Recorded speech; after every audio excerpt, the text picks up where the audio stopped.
Good evening, everyone, and welcome back to 267AG The Bard, your premier source for political discussion.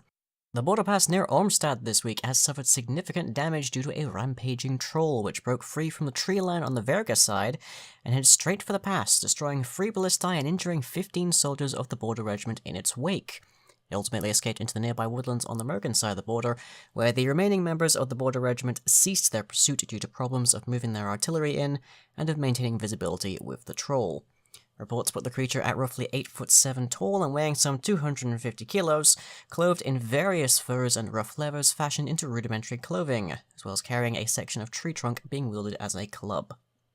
The government of Varga denies any involvement with the troll, but some report that the same troll was seen around several villages near the border over the last month, prompting some to suggest that they were well aware of its proximity and failed in their duty to eradicate it. Gem Darling Commander Alan Bosworth was quick to issue a call for military units to tail the beast and dispatch it, but he was soon met with criticism from others in the military command, many of whom think that such an action so close to the border might be construed as aggression by Varga. Some groups, including Lillian Velput of the Perennial Foes of Constance, are considering the incident as cause for alarm, given Varga's policies regarding dangerous fauna in their territory, with each city-state holding its own task forces for such problems. With the rise in occurrence of trolls and other aggressive creatures in Vargan lands in the last few years, there are fears more incidents are still to come. Varga has been known to employ some monstrous units in their military regiments in the past, sparking other concerns that this might be a prelude to further action on their part. Lord Hallwood of the Blue Tree Provincial Monster Command dismissed these concerns earlier today, however, and vows that any such border-crossing creatures will be dealt with as per the existing protocols without regard for their origins. No word on whether that's just Vargan creatures. He advises that adventurers close to Ormstad will be conscripted for a modest fee by the BPMC, potentially with a second band being hired out of Buglevert as a show of good faith. As always, when there are monsters to be hunted down, artist Hope van Delvar has reared his head to protest against the treatment of so-called lesser humanoid races, arguing that describing them as monsters contributes to a biased and discriminatory social view against any of the less civilized races. Van Delvar then suggests, instead of destroying the errant troll, that it should instead be treated as a refugee and given more positive treatment. No word yet on whether Hallwood, Bosworth, or indeed anyone in the national government is ready to take him seriously.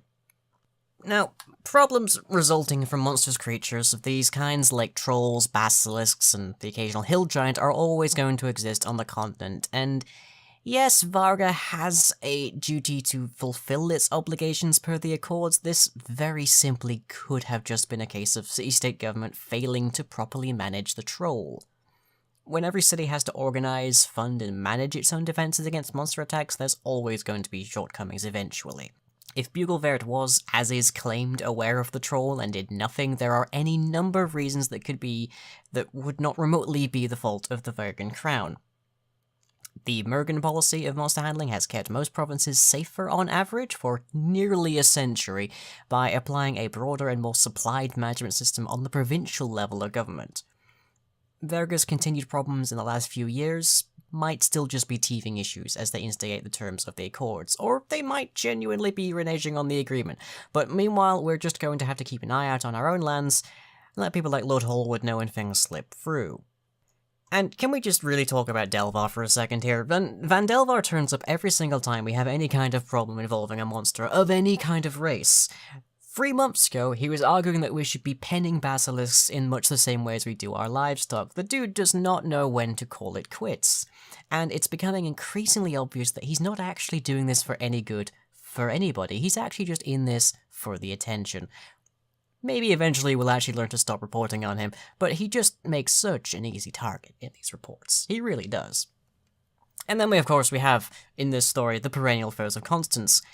And again, why are we giving these people airtime? Really, these people are just butting in every single time there's the slightest bit of negative news to spin it into a way that tells us that we should be cutting our international ties. That tells us that we should be looking after our own land and our own stuff and all that kind of stuff and just completely ignoring anything beyond our own border. And in this age where we're having to deal with trade, where we're having to deal with other nations on the continent and even beyond the continent, we have to really be interested in the international mindset. We can't just be locking ourselves away. So, consequently, I really do wonder, just how does the Perennial Foes of Constance keep their doors open. Are we wondering that yet? Are we wondering exactly who's funding these people? Who's giving these people credit? No? Okay, right. Well, maybe that's a topic for another day, for another week. But, as it is, the troll is most likely to be dealt with by the end of the week. Lord Holwood is pretty certain of that much at the very least. But for this week, that is the top of the news, and we'll see just what happens. Get those ballistae replaced and those good members of the Borden Regiment back on their feet. I've been Julius Bard, this has been 267 AG the Bard. We'll catch you all next time.